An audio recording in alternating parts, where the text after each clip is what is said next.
Well, good morning to you all. I'm Paulo Sotero, Director of the Brazil Institute here at the Wilson Center. I would like to welcome you all here on behalf of the center. Uh, Before we start, just one unexpected problem. Décio Odoni, the Director General of the ANP, the regulatory agency, had a family emergency and had to go from, I think, Canada, where he was, to New York, where he is this morning. So he sends apologies. He wanted to be with the minister this morning here. He was actually instrumental in setting this up. But, well, those things happen. And I am here to just briefly introduce the event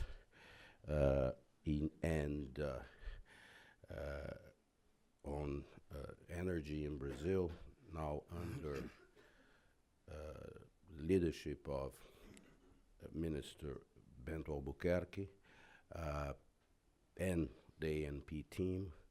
I think they brought a new enthusiasm to the management of this very important sector in Brazil.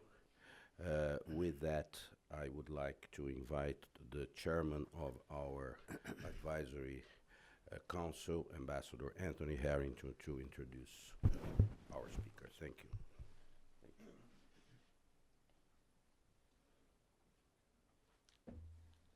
Thank you, Paulo, and welcome everyone on this balmy spring morning. It's a privilege to welcome the Brazilian Minister of Mines and Energy, Admiral Bento Albuquerque, back to the Wilson Center Brazil Institute. We're honored that he chose this forum for his first visit to Washington as minister. I remember with the great appreciation the dialogue I enjoyed with the Brazilian military when I had the privilege of serving as U.S. Ambassador in Brazil. Minister Albuquerque is here at an interesting moment, as we all know, for Brazil and for Brazil-U.S. relations, just 2 weeks ahead of President Bolsonaro's visit to Washington. We all have very high hopes for a strong and mutually beneficial collaboration of our two great countries, bilaterally and also on concerns relating to the region and globally. The minister also comes just about a month after he was welcomed with an unfortunate crisis in his tenure, the tailings mine collapse in Brumadinho, which killed many people and led to calls for greater regulation and accountability. The minister stated after the disaster that the regulatory model for the mining industry was in need of serious repair and call for new steps that take full account of safety and environmental concerns. Doubtless there will be some discussion of those concerns today. On the other hand, there's a real success story to be told in regard to Brazil's energy policy and future. The opening of the pre-salt fields to private operators, improvements in the public bidding process, and more flexible local content requirements, among other reforms. In 2018, the Brazilian government received some $18 billion US dollars in oil and gas revenues, and I believe the prediction is that revenue could reach $108 billion by 2030. Opening of the pre-salt to private investment operators and mutually beneficial exploitation was something that I and colleagues had the pleasure or privilege of advocating.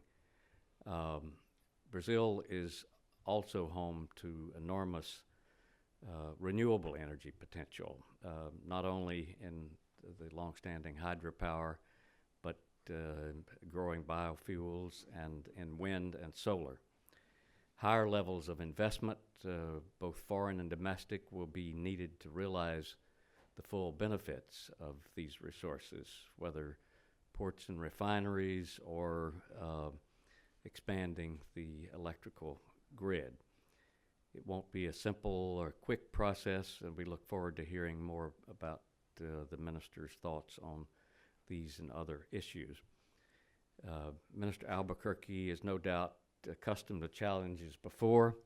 As you can see from his biography, he entered the Brazilian Navy in 1973, rising to the rank of admiral. He most recently served as head of the Brazilian Navy's Nuclear and Technological Development Center. The center includes responsibility for the nuclear submarine development program, which he discussed on a previous visit here to the Wilson Center last year. Mr. Minister, thank you again for joining us today. The floor is yours. Thank you very much.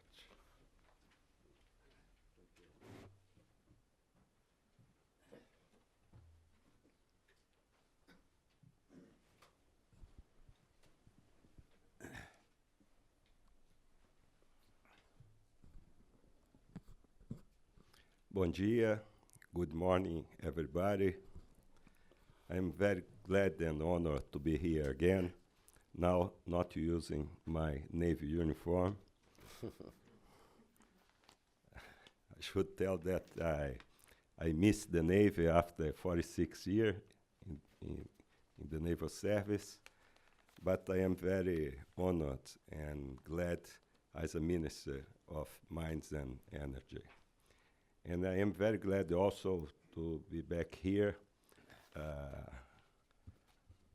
because of the invitation of my old new friend, Mr. Paulo Sotero. Thank you for the invitation. It's always a pleasure to be here to address to you. And I will not have too many things to add to the introduction that the Ambassador Harrington made just a few minutes before. You were very complete in your thoughts.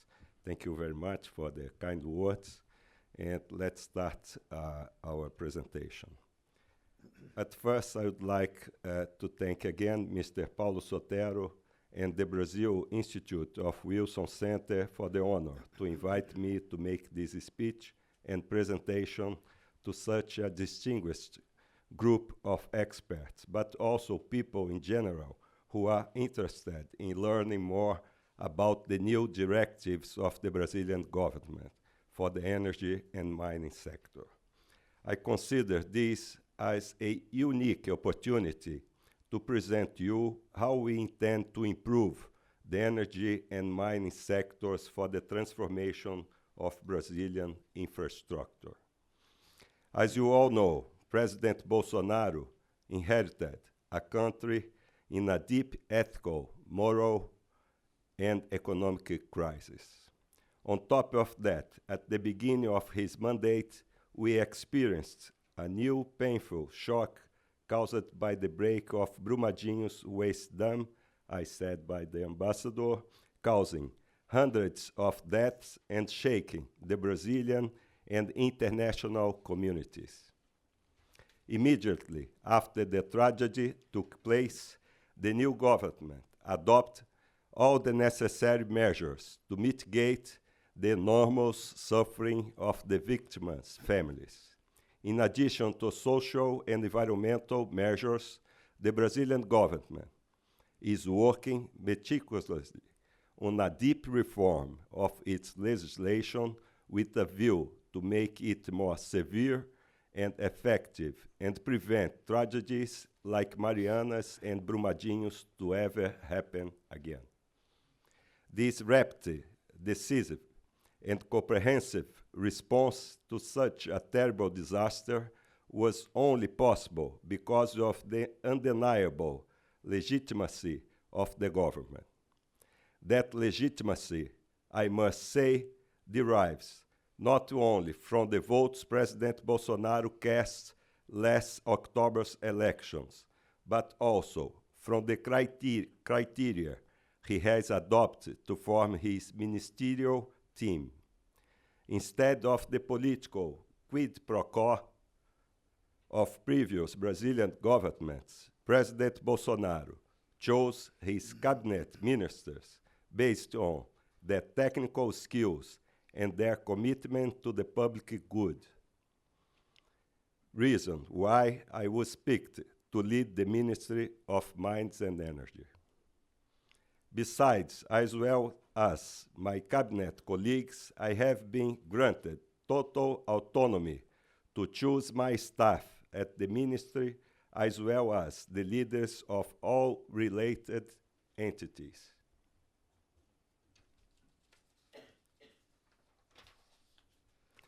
I am aware that the biggest challenges ahead of the Ministry of Mines and Energy is this historic moment of the country to coordinate and articulate with my team the policies for all the areas covered by our portfolio, making Brazil a more attractive destination for long-term investments. In order to make it possible, we need to attend to three major priority demands: governance, legal and regulatory certainty, and predictability. It's important to mention and stress the government effort to implement the economic agenda, led by our Minister of Economy, Mr. Paulo Guedes, that is based upon 4 pillars: privatizations, social security reform, administrative reform, and commercial opening. As a matter of fact, the current Brazilian government works in a very cooperative fashion, holding weekly cabinet meetings when issues related to different ministries are discussed in an open and constructive environment, as well as the strategies to deal with them are defined and refined. Once these structural reforms are concluded, we are confident that we will be able to build a more competitive market, attracting more investments with better service provided, and hence be in a position to boost economic growth and social welfare, long claimed for the Brazilian society. Ladies and gentlemen, let me point out some of the priorities of each specific area of my large portfolio. With regard to the electric sector, we will work in order to lower charges and subsidies, which represent today a significant part of the energy price paid by the final consumer. Provide to the market, in a gradual and safe way, an increased participation in the energy price formation mechanisms.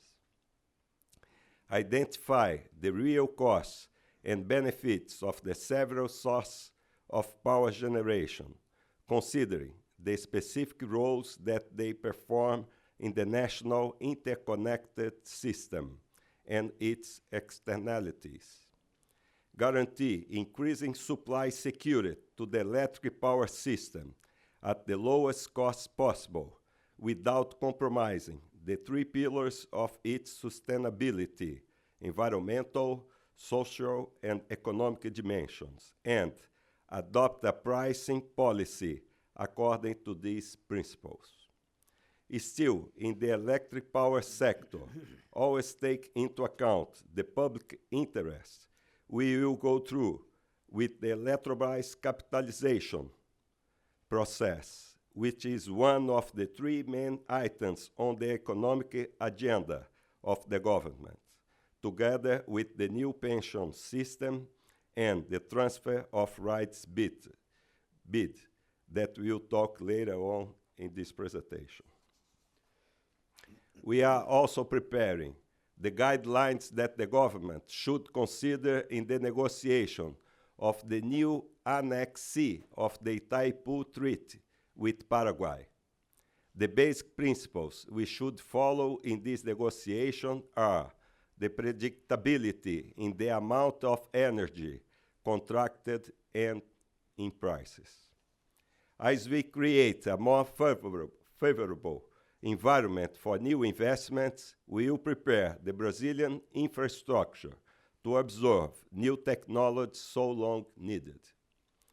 In sum, we will update the framework of the electric power sector, guaranteeing energy security and prioritizing economic rationality in a liable, competitive, and innovative environment, combining current business models, new concepts and technologies, best international practices, and other modern references.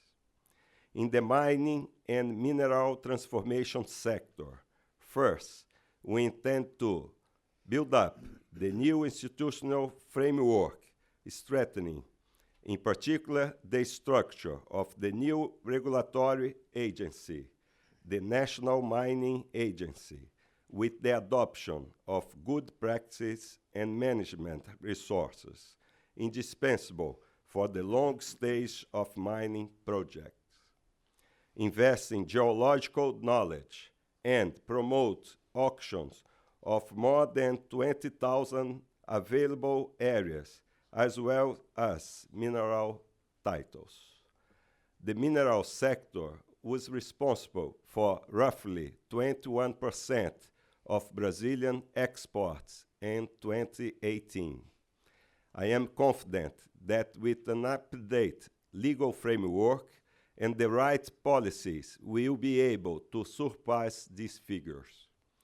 That legislative effort shall also include the regulation of the use of indigenous and border areas, according to what the Brazilian Federal Constitution states.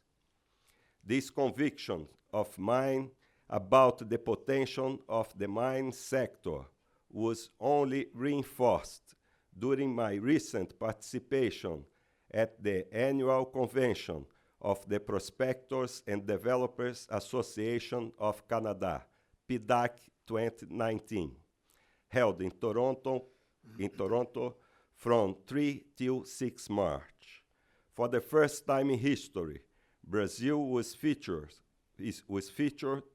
as one of the sponsor countries, and I could personally experience the huge interest that the Brazilian market attracts also in this area. I would also like to highlight that we are engaging in an unarmed and pragmatic dialogue with civil society, academy, Congress, and the market force about nuclear energy. Brazil cannot be hostage of prejudice and disinformation, and for that purpose, waste two rare competitive advantages that we have in the international scenario: the knowledge of the technological and the nuclear fuel cycle, and the existence of large reserves of uranium in the country. Accordingly, we are currently examining the possibility to amend the legal framework of the nuclear sector with a view to flexibilizing research and exploration of uranium ore and the creation of the right conditions so that private investment can help develop the sector. In essence, the future vision for the nuclear sector requires a commitment among government, market, and organized society. Ladies and gentlemen, in the oil and gas sector, we will hold the most relevant auction of this government, the transfer of rights of the surplus volume of pre-salt areas, that will take place on October 28th of the current year. The main guidelines for this bid, defined by the National Council for Energy Policy, CNPE, on February 28th are a contractual model based on a production sharing regime. The areas to be auctioned Atapu, Búzios, Itapu, and Sépia. The winner should pay a compensation to Petrobras for the investments already made in the area and, in exchange, will acquire a share of the assets and of the production. The guidelines for the calculation of this compensation and the need for an agreement between Petrobras and the winner in order to discipline the operations unification. This auction will represent a milestone in the Brazilian energy policy due to the substantial volumes of oil and natural gas in the area and the high productiveness of the fields. For those reasons, the action has attracted great interest of the world's most important oil companies and could bring significant economic benefits such as the creation of new jobs and more income. This is a window of opportunity we cannot and will not waste. With regard to the oil and gas sector, I would also like to stress that we will enhance the governance of the exploration regime in the pre-salt areas in order to enable Petrobras to sustain an investment volume compatible to its technical and financial capacity. And with regard to natural gas, we will be engaged in the supply diversification system, in the guarantee of transparency and free access to the transport segment, and in the regulation of the free market based on nationwide rules. Furthermore, it is important to highlight that we will support initiatives and enterprise dedicated to renewable energy sources like hydro, wind, solar, bioelectricity, and biofuels.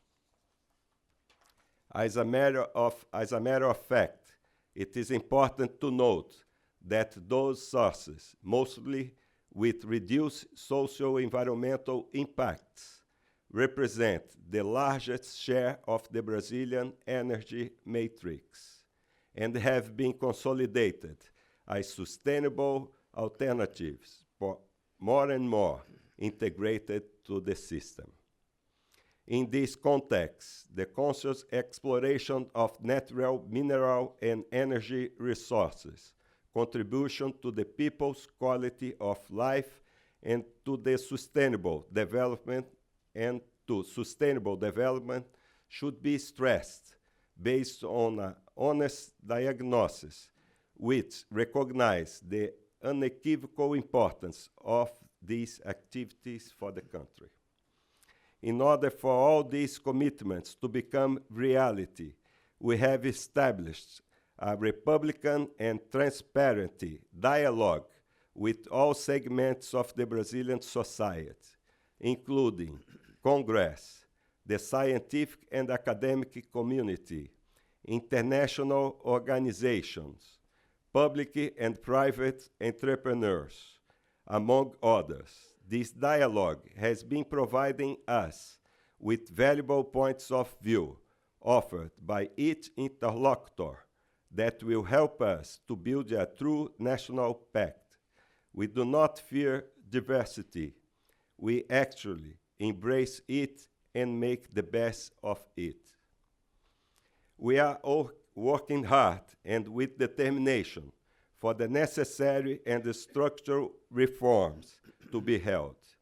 They are essential for the financial health and sustainability of the public accounts, and will enable us to transform the economic scenario and open new opportunities to long-term investments.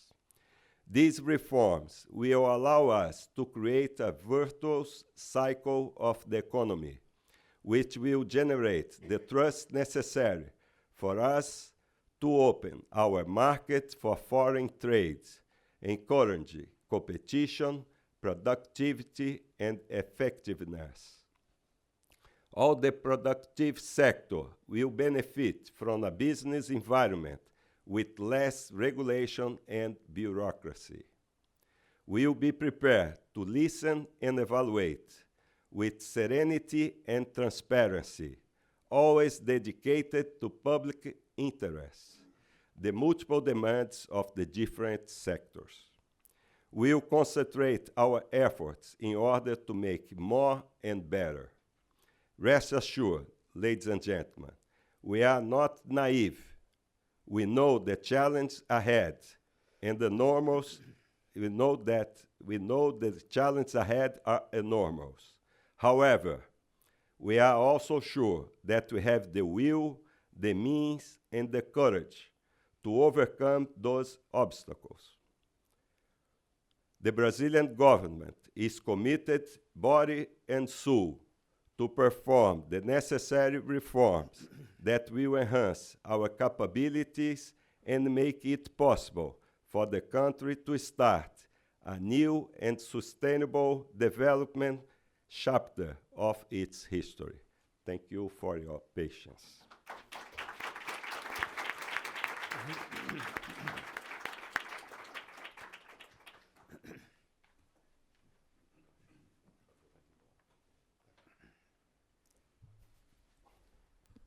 Well, the minister agreed to answer questions from you.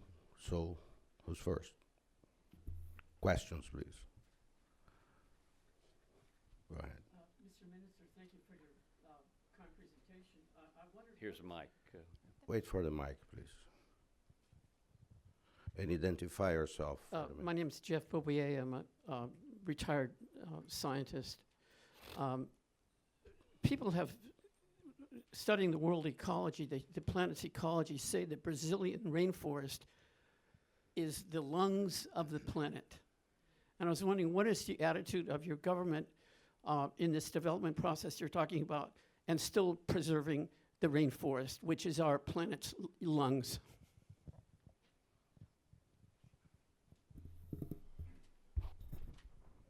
There is simultaneous translation for this part, so the minister may choose to answer the question in Portuguese. Yes, if you don't mind, I would prefer to answer the question in Portuguese. Then I can think in Portuguese, not in English.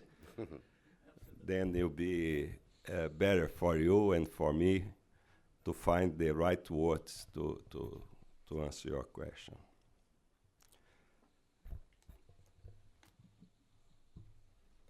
Nós vamos.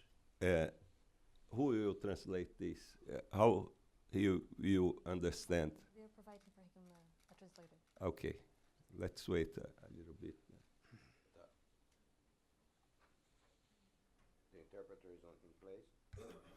Is in place, and I have here mine. No, is the interpreter in place? Yes. Yeah, she's Okay, there. Go Okay. ahead. Just give the Oh, yes, the device. This is more for the audience. So no. Yeah, no, but if you don't understand, Ask the question, what? you have to listen to the answer. This is the rule here.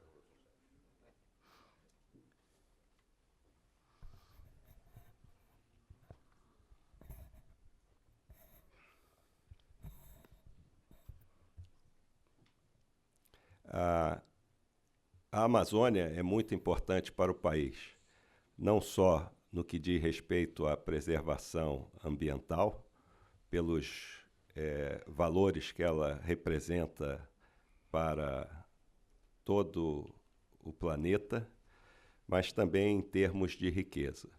As riquezas da Amazônia, elas têm que ser exploradas de forma racional, de forma sustentável e que não agrida o meio ambiente.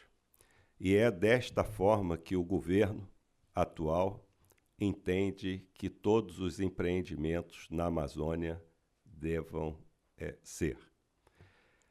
O interessante nesse novo governo é que, como eu disse na minha apresentação, nós discutimos semanalmente. Se eu não estou presente, a minha substituta no Ministério está presente, discutindo com os outros ministros os principais pontos da agenda de governo, ou mesmo apresentando novos pontos para discussão.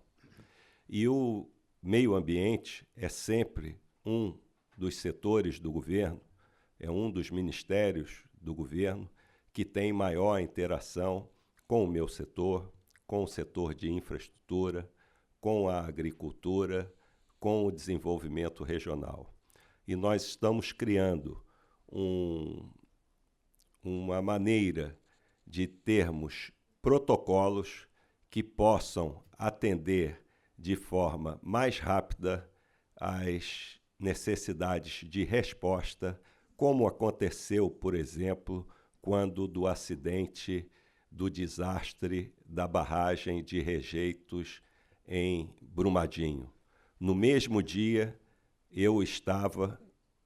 horas depois, eu estava no local do acidente, junto com o ministro do Meio Ambiente e com o ministro do Desenvolvimento Regional, que é o responsável pela Defesa Civil. E é desta forma que nós pretendemos e vamos tratar todos os assuntos que envolvam a proteção do meio ambiente e novos investimentos no país. Next question. Yes, the center there. Obrigada, Paulo. E de- Ministro, bom dia. Muito obrigada pela sua apresentação. Se o senhor pudesse falar um pouquinho sobre... Carolina Costa, da Macquarie Associates, aqui em Washington. Desculpa, não me apresentei. Se o senhor pudesse falar um pouquinho sobre a relação bilateral Brasil-Estados Unidos para o setor de energia, principalmente no contexto da visita que estamos esperando semana que vem do presidente Jair Bolsonaro a Washington. Obrigada. Eu estou bastante otimista com essa relação. Eu fiquei muito feliz e honrado. Na primeira semana que eu assumi o cargo, eu recebi um telefonema do secretário Rick Perry, me cumprimentando e propondo uma agenda de cooperação. E nós temos vários pontos em que podemos trabalhar juntos. Vamos reiniciar essa cooperação. Eu tenho um encontro já marcado com o secretário Rick Perry na próxima semana, já com uma agenda comum, principalmente para nós voltarmos aos pontos de cooperação que já estavam identificados no passado e apresentarmos alguns outros pontos, principalmente no setor, para dar uma notícia, de gás e biocombustíveis. We have two questions here. We'll start there and then we come. Ministro, bom dia. Meu nome é Antônio Barmalho, eu sou gerente de energia para a América Latina do Banco Mundial. São duas perguntas, talvez três. Em primeiro lugar, algumas das reformas que o senhor mencionou dependem de aprovação no Congresso. Alguma delas no setor de gás implica em mudança constitucional. Como o senhor vê essas reformas passando ou sendo discutidas pelo Congresso e com um resultado satisfatório? O segundo ponto, toda reforma tem como objetivo melhorar a competitividade do Brasil e a atratividade dela. A percepção, um dos tópicos do seu comentário foi predictability. Quando os investidores olham no Brasil e veem a questão da judicialização dentro do setor da energia elétrica e outros, isso é um das deterrents que evitam isso. Prevêem isso. Como o senhor veria essa mudança caminhando para frente? E o terceiro ponto é, o Banco Mundial trabalhou em algum momento com o Ministério em termos de trazer o Código de Mineração, as políticas de mineração do país para a modernidade, para o século XXI, e isso ainda não aconteceu. Em sua opinião, como o senhor vê esse quadro evoluindo, se quer ter bons resultados, por exemplo, como o senhor comentou na reunião do PDAC em Toronto? Deixa eu ver se eu ainda me lembro da primeira. Isso é como se fosse uma agenda do meu período no Ministério, né? Mas é muito interessante as suas perguntas e e que eu não vejo nenhuma dificuldade de respondê-las. Nós não pretendemos fazer nenhum encaminhamento, até porque sabemos que é muito difícil, de alteração de preceitos constitucionais, né? Normas constitucionais. Mas a legislação, ela permite, sim, que se possa produzir novas leis, termos um novo ordenamento jurídico que possa atender, por exemplo, a questão do gás, né? Isso já está sendo trabalhado, e isso não depende só, nós somos um país federado, nós temos lá os nossos 27 estados, e os estados, por exemplo, eles têm o monopólio da distribuição do gás. Então, isso aí passa também pelos entes federados. E nós estamos trabalhando, principalmente com o governo do estado de São Paulo e com o governo do Rio de Janeiro, para apresentar um novo ordenamento legal para que a gente possa quebrar o monopólio da distribuição do gás, por exemplo. E isso vai permitir que o setor privado chegue sem alteração nenhuma da Constituição. E esse trabalho ele tem que ser feito a 4 mãos. Não é o Ministério formular ou conduzir uma política que não seja integrado com aquilo que o legislador entende. Então, nós estamos trabalhando, eu já recebi cerca de 280 parlamentares nesses 2 meses de governo e tratamos de todos esses assuntos. Estamos incentivando que todas as iniciativas venham do Legislativo. Algumas delas já estão em curso. Naquilo que o senhor falou do setor elétrico, da judicialização, nós entendemos que talvez na próxima semana um projeto de lei que já está em sua fase terminal seja aprovado na Câmara dos Deputados e a questão do risco hidrológico seja resolvida daqui para trás. E nós já estamos com um projeto de lei também de forma consensuada com o Legislativo, um projeto de lei que já está em tramitação, que vai resolver o problema de agora para frente.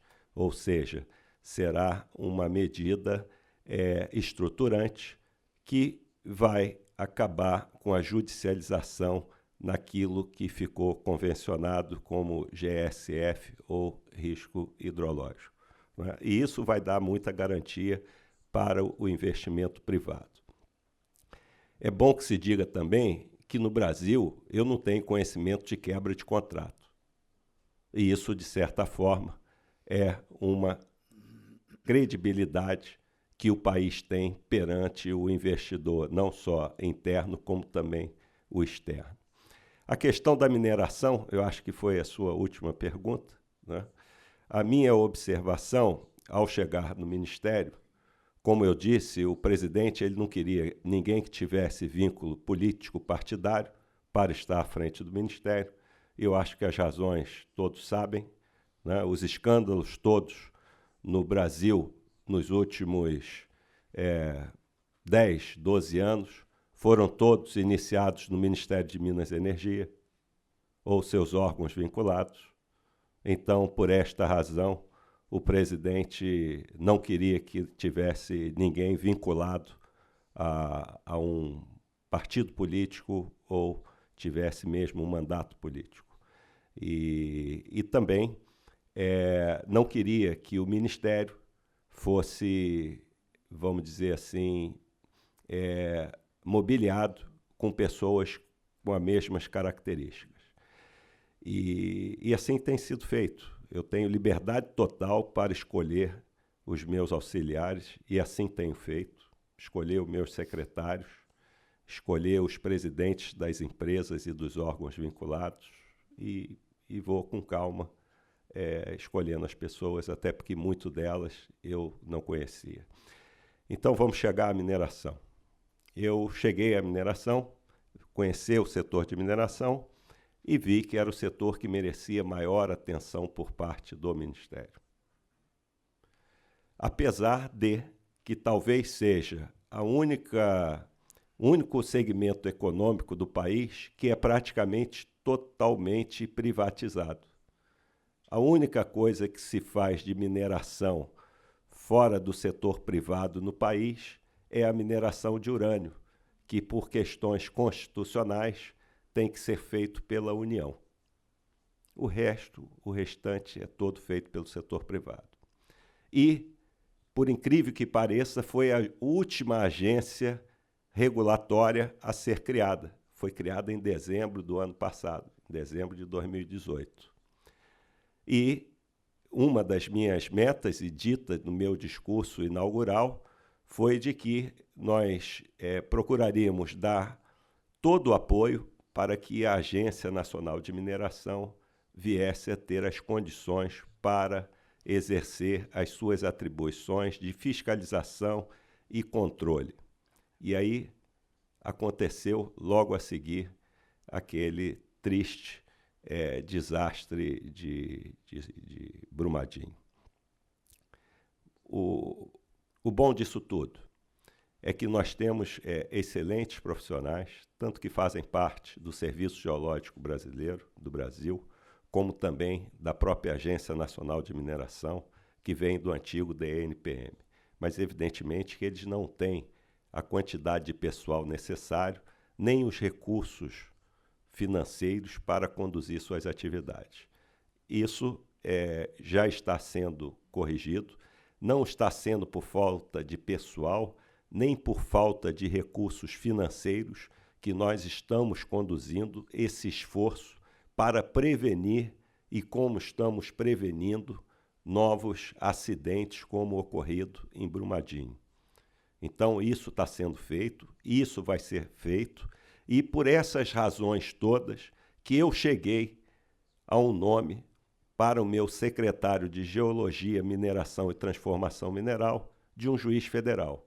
Eu achei que nós precisávamos de um juiz federal à frente da secretaria, com todo o seu conhecimento jurídico e a sua experiência, principalmente em mediar conflitos, e ali há muitos conflitos de interesse, para que ele possa conduzir esse importante setor da economia do país.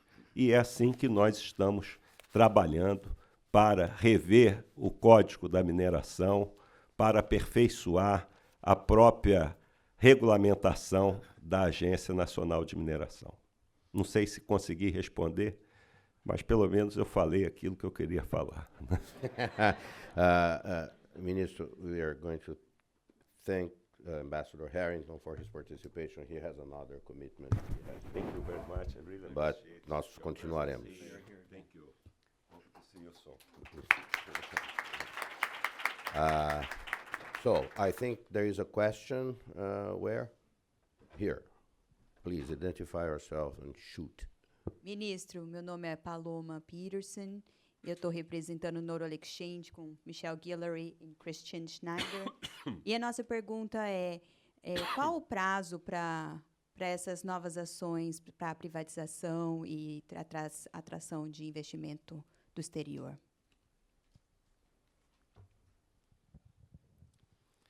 Resposta objetiva é o mais rápido possível. Mas não é assim. Eu acho que nós temos que dar sinais claros de que estamos caminhando na direção certa. Eu acho que isso é que é o mais importante. É isso que efetivamente atrai o investidor. No que diz respeito ao setor elétrico, nós já avançamos muito. Nós agora, os investidores no Brasil, sabem quando nós vamos realizar leilões para novas fontes de energia.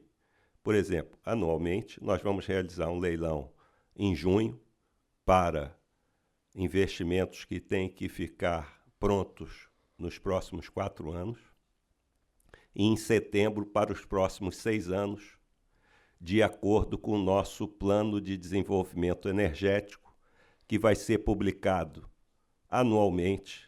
Esse ano já tem até data, no dia 10 de dezembro, é o nosso plano decenal, que todo ano ele é revisto, e ali o investidor vai saber exatamente para onde nós estamos apontando e para onde nós pretendemos e como nós pretendemos diversificar a nossa matriz energética.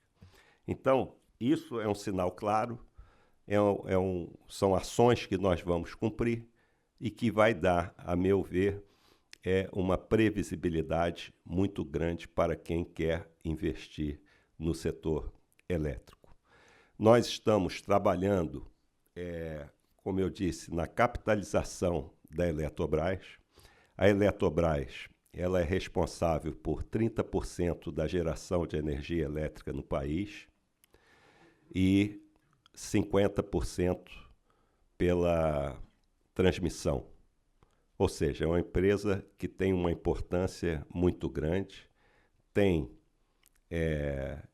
empresas importantes vinculadas a ela, que vai da Itaipu Binacional, por exemplo, a Chesf, Eletrosul, Furnas, Eletronorte, e um sem número de outras pequenas empresas de geração e transmissão de energia. Então, nós iniciamos um processo, primeiro de reestruturação da empresa, e era uma empresa que estava, desculpe a expressão, quebrada, mas que hoje em dia está tendo uma estabilidade e já está começando a se tornar atrativa para novos investimentos. Então, vamos fazer a capitalização da empresa. Ela não será privatizada, mas será capitalizada num modelo semelhante ao que ocorreu no passado com a Embraer, por exemplo, né? E nós temos também que resolver outras questões, como a eletronuclear, a Itaipu Binacional, porque a Itaipu Binacional não é uma empresa, o nome já diz, ela é binacional e faz parte de um tratado esse, que agora nós estamos negociando o seu anexo C, que diz respeito à geração, à distribuição da energia a partir de 2023 e o preço dessa energia, como ela se dará. Então, nós temos que resolver essa questão e temos que resolver também essa questão de geração naquilo que não diz respeito a Itaipu nem a eletronuclear e também a transmissão dessa energia. Então, isso tudo está sendo feito. Algumas coisas terão que passar pelo Congresso Nacional. Estamos conversando também com os parlamentares, com as comissões da Câmara e do Senado que tratam desse tema, para que a gente tenha um melhor arcabouço jurídico para conduzir esses processos. Não sei se eu respondi a você. Vai investir lá? Aqui no centro, aqui, por favor. Yes. E depois eu vou aqui. E aí... Obrigada, ministro, por estar aqui hoje. Bom, meu nome é Rayane, eu vivo aqui em Washington, eu sou cientista em energia e eu tenho algumas perguntas para fazer. Faça duas só. Duas, ok. Mais... Não, até porque eu não consigo guardar. Né? Ok. A minha primeira pergunta é sobre o licenciamento ambiental, porque até mesmo na sua fala hoje você disse sobre less bureaucracy para empreendimentos, e empreendimentos de energia são empreendimentos muito grandes, tanto de energia quanto de mineração. Então, eu queria saber o que significa agilizar essa less bureaucracy, porque empreendimentos como esse, se eles não têm uma boa fiscalização, acontecem tragédias como essas de Mariana ou de Brumadinho. E a minha outra pergunta é sobre a competitividade da energia hoje no Brasil, nos leilões. Quais são os tipos de energia que estão mais competitivos? E se você tem se o novo governo tem algum plano para a energia solar? É isso. Obrigada. Foi mais do que 2 perguntas, foram mais do que... O respeito ao meio ambiente é total. Não há dúvida, nós vamos... todos os compromissos existentes, nós não pretendemos mudar nenhum. O que existe efetivamente é muita burocracia. Uma licença de instalação, por exemplo, nós temos uma linha de transmissão que agora vai sair, que está há 12 anos para receber a sua licença de instalação. E essa linha de transmissão, que é conhecida lá no Brasil como Leão, Manaus, Boa Vista, é o que faz a interconexão do Sistema Integrado Nacional, Sistema Elétrico Integrado Nacional, a Roraima. Porque Roraima é o único estado do Brasil, dos 27 estados, que não está conectado ao Sistema Integrado Nacional de Energia Elétrica. Então, esse linhão, essa linha de transmissão, está há 12 anos. 12 anos por conta de bureaucracy, né? E isso nós temos que mudar. Um empreendimento de mineração, às vezes, leva 15, 20 anos para receber a licença de instalação. E isso não garante que não vá haver acidentes depois. O acidente de Brumadinho não foi porque a licença foi dada ou porque que a licença não foi dada. Eu não quero fazer um pré-julgamento, mas eu não tenho dúvida nenhuma que se o arcabouço legal fosse cumprido e os órgãos que têm que fazer, cumprir as suas atribuições legais e administrativas, aquele acidente não teria ocorrido. Não foi por falta de legislação, foi por outros motivos que estão sendo apurados pelas devidas autoridades dentro das suas esferas de competência. Então, a questão não é o licenciamento se é assim ou não. Comparado com outros países, inclusive com o Canadá, o nosso ordenamento jurídico no que diz respeito a licenciamento de barragens de rejeito de mineração é tão rigoroso quanto ou mais. Então, o que talvez esteja faltando é nós melhorarmos a governança no que diz respeito a controle, fiscalização e responsabilidade. E isso também estamos trabalhando nesse sentido. Então, nós temos que entender aquilo que é proteção ao meio ambiente, aquilo que é licença ambiental e aquilo que é o processo para que você possa fazer os empreendimentos. Não é possível que você leve tanto tempo, então nós estamos procurando trabalhar de forma mais coordenada. O licenciamento no Brasil, por exemplo, de mineração, às vezes o empreendimento tem que passar por 5 agências para que ele possa ter a sua licença de instalação. Por que não fazer isso de uma forma mais integrada, para que não tenha que se cumprir todo esse processo, que às vezes administrativamente leva muito tempo? Ela fez uma pergunta sobre energia solar. No que diz respeito à energia solar, eólica, hidráulica ou nuclear, ou qualquer que seja, nós temos esse plano decenal energético e temos também o nosso plano de 30 anos que nós estamos trabalhando nele para 2050. O Brasil é um dos países do mundo que tem uma das grandes diversidades de fontes de energia. Nós temos a solar, a eólica, né? Temos reservas de urânio, como eu falei aqui, temos a hidráulica, que é fantástico no nosso país. Ou seja, nós temos que diversificar para que nós tenhamos segurança energética e tenhamos também um desenvolvimento sustentável a um custo da energia razoável. Hoje, no país, a nossa energia é considerada uma das mais caras do mundo. Por quê? Não é por falta de fonte de energia, e nem fonte de energia barata, como a solar, como a eólica, etc. são os subsídios, que eu falei aqui, né? E principalmente os impostos agregados à conta, que chega a aproximadamente 60% do que você paga numa conta de luz, por exemplo, né? Então, tudo isso tem que ser repensado. Quanto às fontes de energia, decenalmente nós teremos um planejamento e a cada 30 anos nós vamos rever todo esse processo, né? A cada 30 anos não, isso é revisto anualmente, né? Mas a projeção é para 30 anos. Ministro, mais um par de perguntas? Tem tempo? Tem, deixa eu ver a hora aqui. Tem tempo. Tá, vamos lá. Aqui, depois lá. Bom dia, ministro. Obrigado por ter vindo. Meu nome é João André, eu trabalho como consultor na área de infraestrutura e estou aqui em Washington. Minha pergunta é na área da energia nuclear.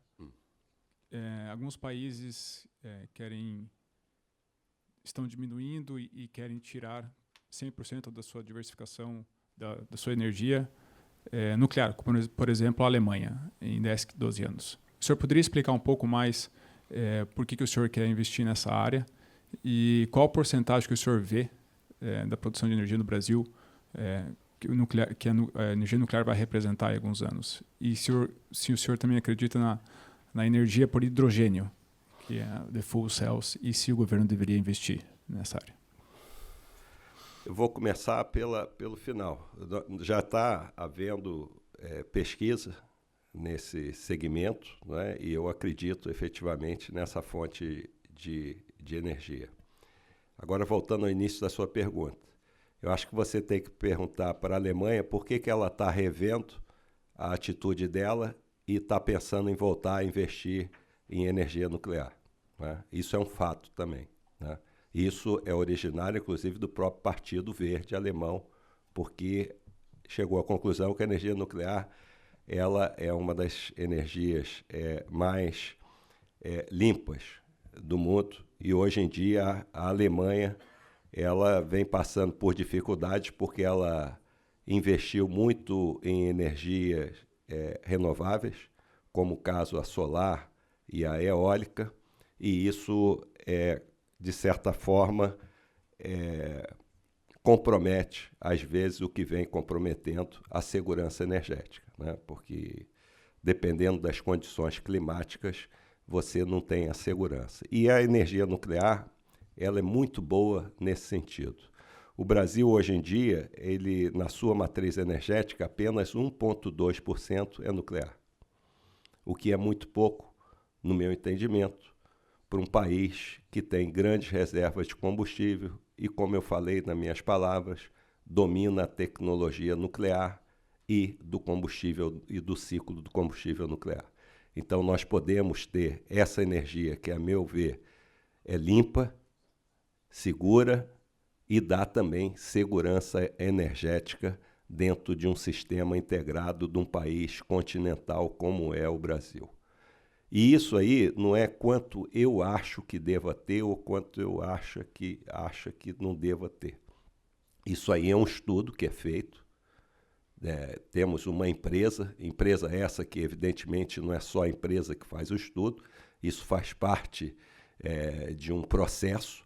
Essa empresa, que é a empresa de planejamento energético, que é conhecida lá como EP, ela junto com outros institutos de pesquisa que envolve, inclusive, até a questão da previsão atmosférica, com aquele instituto lá que tem em São José dos Campos, eu acho que é o INPE, né? Uhum. INPE, né?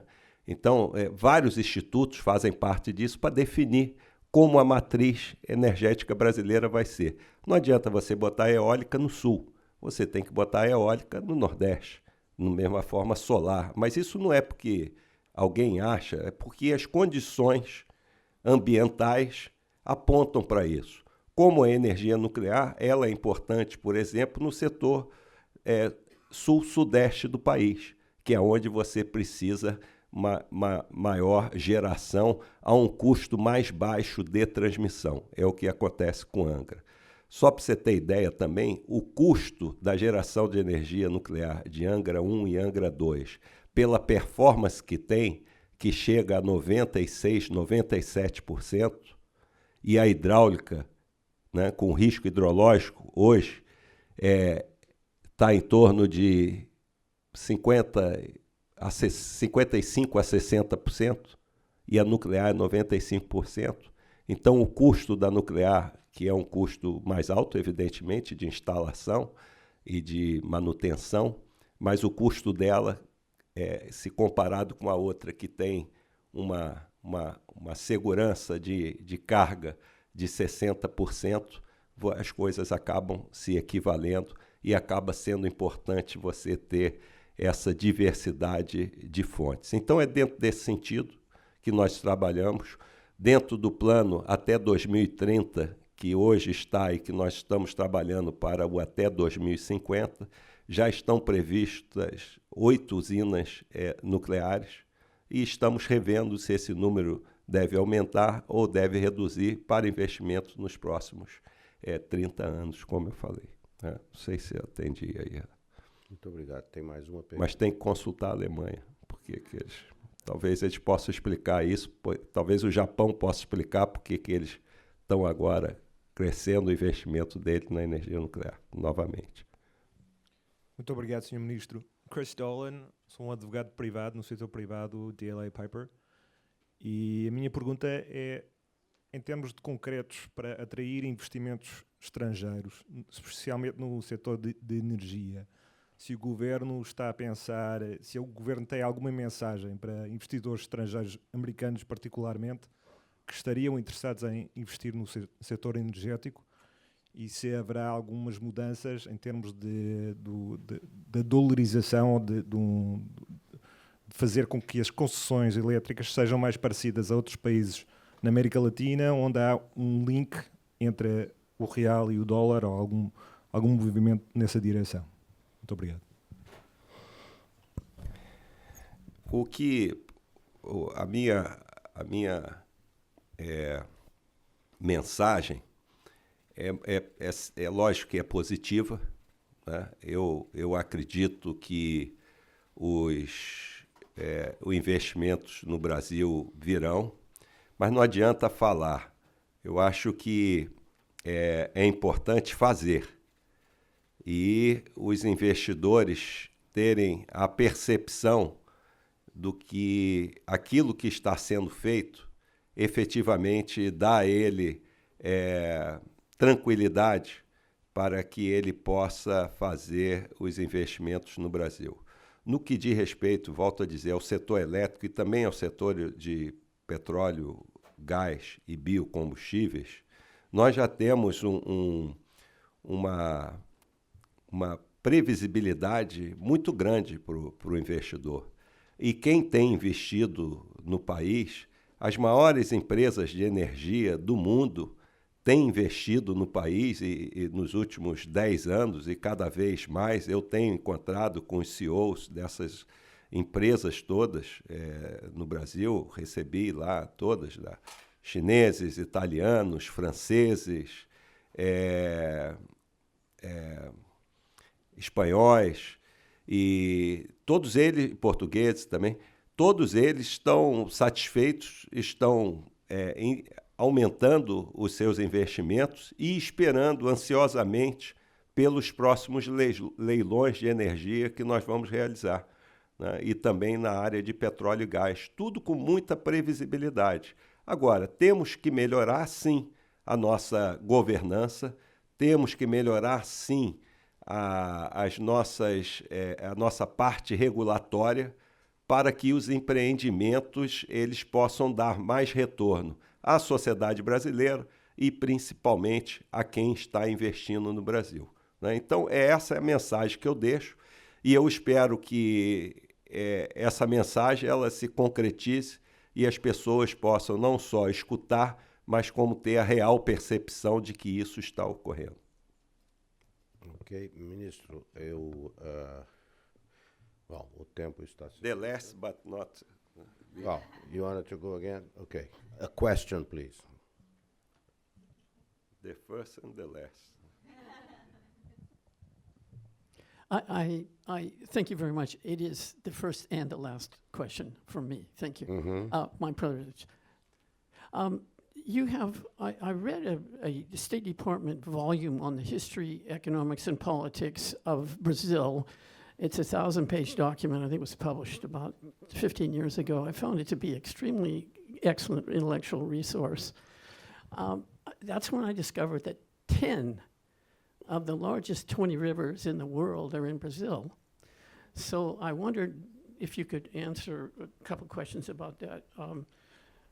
You mentioned approximately 20% or 21% of the total revenues come from the renewable sector. Is that right?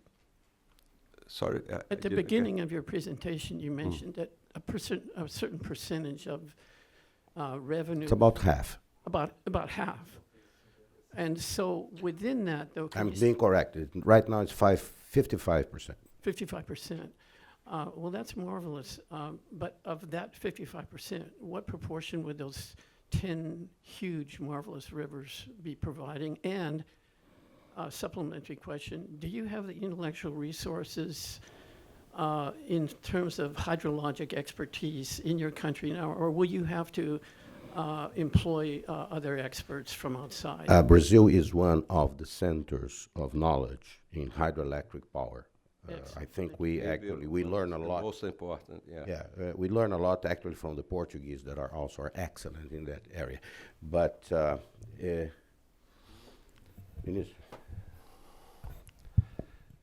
A primeira e a última pergunta, né, eu não sei qual a mais difícil de responder, né, mas o Brasil realmente é um dos países do mundo que tem mais recursos hidrológicos. Talvez, se nós comparássemos com a China é um país também bastante interessante, tem bastante recursos hidrológicos, também tem grandes represas, né? Uma das maiores do mundo, 3 gargantas, né? Se eu não me engano.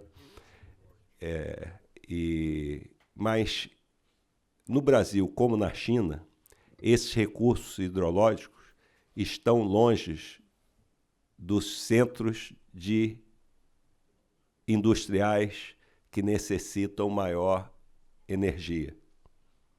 Daí o problema de esses recursos, a maioria deles ficam no norte do país, muito distante da parte sudeste e sul do país, onde há uma maior concentração de população e industrial, e isso aí leva a talvez um aproveitamento desses recursos hidrológicos de uma forma mais gradual.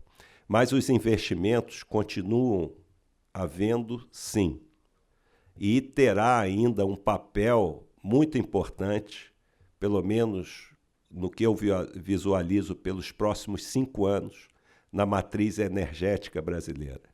A matriz hidráulica, ela já foi 85% da matriz brasileira.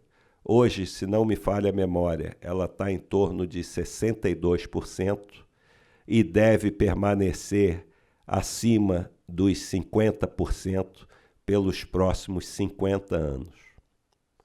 Agora, nós tivemos também variações climáticas que levaram à segurança energética desses empreendimentos, que nós estamos revendo agora, um motivo de preocupação para aqueles que fazem investimento.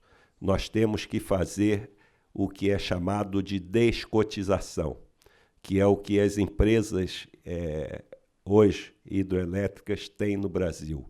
Elas têm que fornecer por contrato um determinado tipo de energia e elas não conseguem mais fornecer isso por questões climáticas. Então, isso está sendo refeito. E um outro problema que ocorreu no passar do tempo, no que diz respeito à preservação do meio ambiente, é que a maioria dos empreendimentos hidroelétricos no país, eles se utilizavam de barragens para armazenamento do combustível que é a água. Por questões ambientais, a partir dos últimos 20 anos, a maioria dos empreendimentos passaram a ser de que nós chamamos de fio d'água, ou seja, só o movimento do rio sem armazenamento de água é que produz a energia. E isso também, por questões climáticas, reduziu muito o desempenho desses empreendimentos, né? Então, isso está sendo estudado, analisado, mas a parte hidroelétrica como matriz ainda será de grande importância para o Brasil. Ministro, muitíssimo obrigado. Thank you very much for your presentation, for accepting our invitation to make here in Washington your first presentation as minister. This is obviously always open to you and to the ministry, your experts. You can count on us. I would like also to thank very much for the people that asked the questions and for all of you for your presence. Keep checking on your calendars. We will see very soon a announcement on a meeting we're having here, a discussion on March 20th, when we are going to have experts from the IMF talking about the medium-term outlook for the Brazilian economy, followed by a discussion with Brazilian experts on the outcome of the presidential visit here, President Bolsonaro's visit here on the 18th and 19th. So keep checking our website, and thank you very much. You are always welcome at the Wilson Center. Thank you.